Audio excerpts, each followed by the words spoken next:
Part of my study was the story of the Soviet Jewry during the 1950s, 60s, and 1970s, after Stalin's death and the end of the anti-Jewish policy, at least overt, aggressive anti-Jewish policy.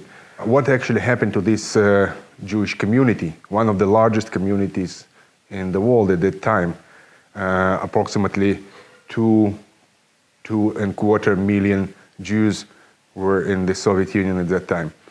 And one of the aspects that I wanted to search was their occupational and educational involvement in the general society, in the general processes, how they involved, and to what extent the unique political factors, namely the anti-Semitism in the Soviet Union, how they affected the development of the Jewish community. So it was a work with a lot of statistics, it was a lot of data. Some data provided us very essential information about the numbers, about the tendencies among the Soviet Jews, but still it was not clear why such tendencies took place, why they occurred. And therefore I decided to go into details and to search the trends among the Soviet Jews themselves and to what extent they dovetailed the general Soviet policy of education and occupation, and how the Soviet Jews were what was their position in this educational and occupational hierarchies in the Soviet time.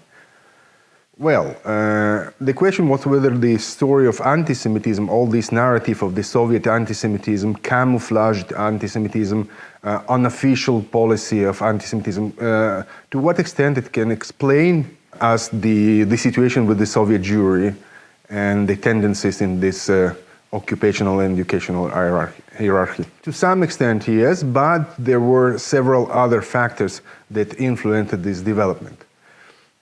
As a result of these various factors, among them general, the development of the state, especially the development of the state, the Soviet Union after Second World War, the total destruction, total destroy of the whole western part of the Soviet Union, most urbanized and most industrialized part, and the need to re-establish, to rebuild, to reconstruct huge cities and factories and mines and then et cetera, bridges, all these requested many professional cadres, from skilled workers to the engineers and architects and et cetera. And therefore the Soviet regime, to be honest, they invested a lot of money and power in creation new institutions and universities, especially during the late 40s, 1950s, 1960s, and they promoted and they actually stimulated population, youngsters, to achieve as high education as possible. And Jews were part of this general trend.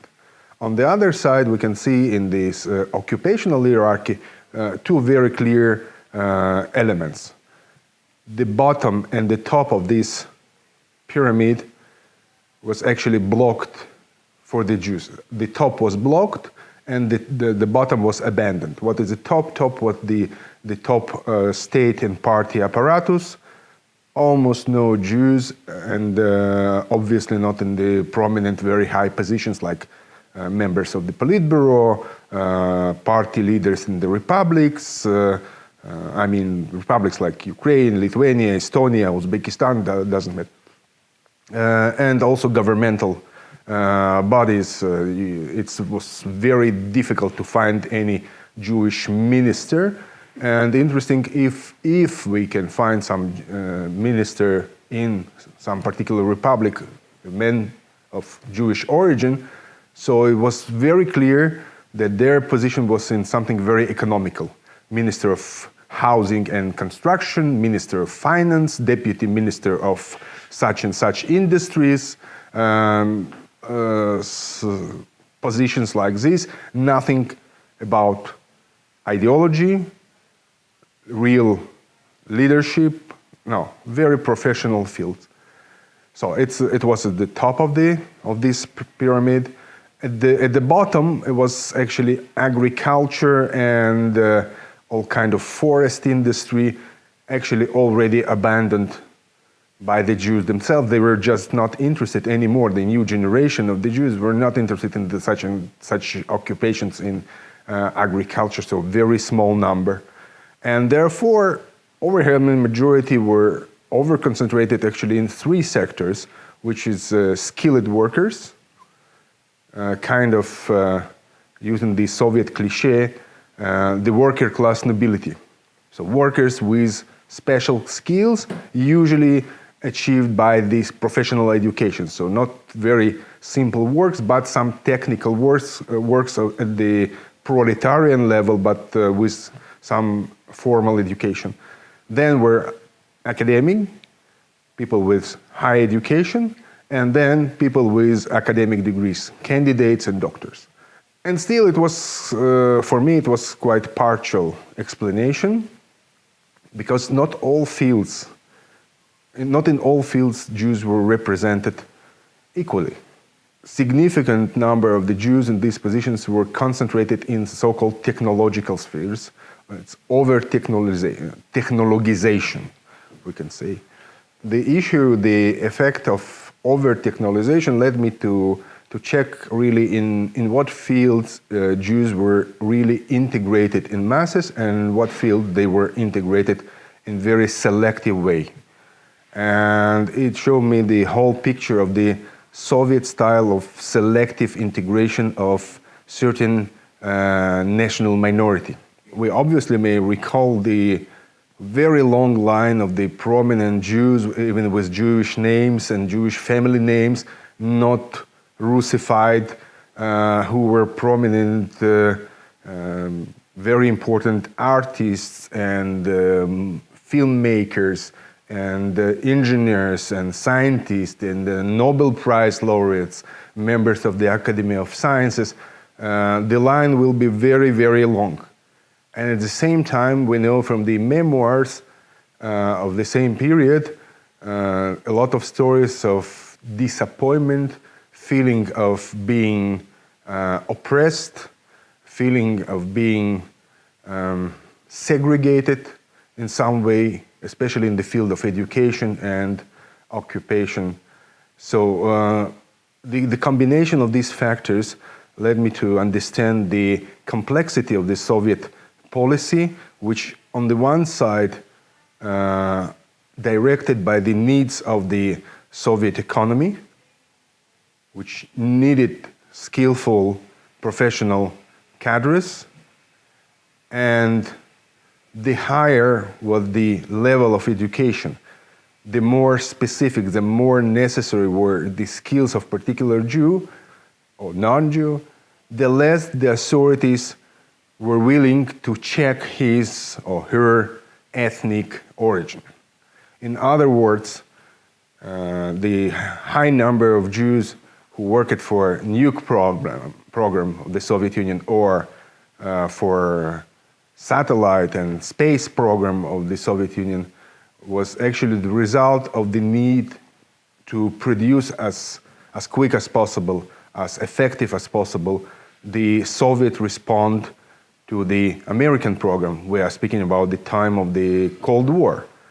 And therefore, it was not so important for the regime, whether you are Jewish or Uzbek or Kazakh or Estonian or Latvian, whatever, member of the party or non-member of the Communist Party, if you produce something very unique and very necessary, so you will get very high position.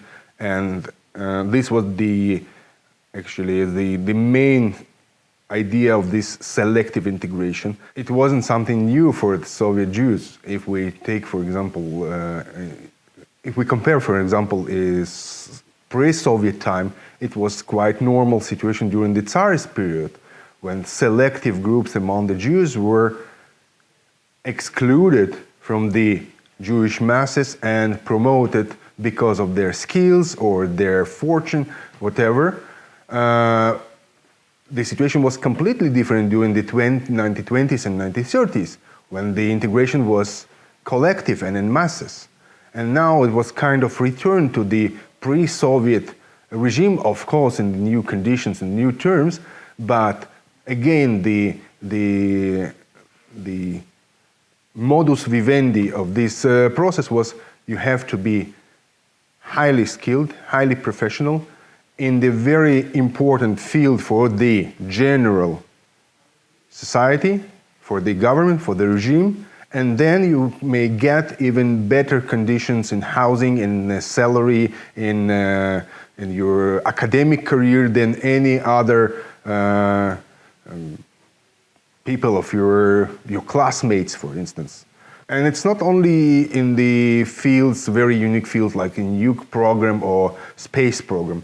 At some point I pay attention to the number of Jewish coaches and gym teachers, gym trainers, also raise it. And it was very clear because they are those who are going to prepare Soviet athletes for the World Championship, for the Olympic Games, and therefore they are very necessary. Soviet Union wants gold medal, wanted to get more gold medals, and therefore in this case a Jewish coach was at the same position like a Jewish scientist who were doing nuclear bomb. So this way or another, the Soviet system of selective integration in the educational and occupational hierarchy actually trained Jews and forced them, stimulated them to achieve as high education as possible, to achieve as high position as possible to a certain level. Not the top, not the leading, but very high situation. And I call this a combination of several factors. The academization of the education, as high academic as possible, the technologization of the occupation. Certain fields are actually employment sanctuaries for the Jews, and finally the pioneerization of the Jewish occupation in the Soviet Union, not in terms of the Soviet pioneers as we remember, not those kids with red banners, but pioneers in terms of going to the unknown fields. Who knew in the 1950s what is cybernetic? It was kind of Chinese for the overwhelming majority, even educated people. What is microbiology? What is genetics? And therefore those fields were treated like something very exotic. And we see how Jews became the pioneers in these fields at a certain period of time, and then the others followed their way, and those fields started to flourish in the 1970s and 80s by the late period of the Soviet regime. So the selective social integration of national minorities and Jewish minorities in different countries, it's not unique for the Soviet system, but the research done on this particular case shows us some patterns that developed among the Jewish communities all over the world in accordance to the local conditions, and I did it on the case of the Soviet Jews in 1950s and 1960s.